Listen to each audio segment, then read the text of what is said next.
Assalomu alaykum hurmatli mekendeshler. Tuğanlar bugün 12 mart Жалал-Абад шаарында жүрөбүз. Tuğanlar ура алга рубль дегендер комментарий лайк калтырып койгула. Бүгүн рубль 1-ге 1 болду.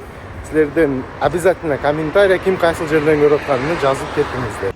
Доскреда банк курс валюта баасы доллар 87.30, рубль 1 сом, сатылышы 1.02. Жалал-Абад базар обменник курс валюта баалар. Тугандар доллар 87.50, рубль 1 сомга чыкты. Тугандар сатылышы 1 сом 01 тиын. Бул Жалал-Абад обменник курс валюта баалары. Капитал банк курс валюта баасы доллар 87.30, рубль 1 сом, сатылышы 1 сом 0.20 тиын. Бакай банк курс валюта баасы доллар 87.30, рубль 1 сом, сатылышы 1.025.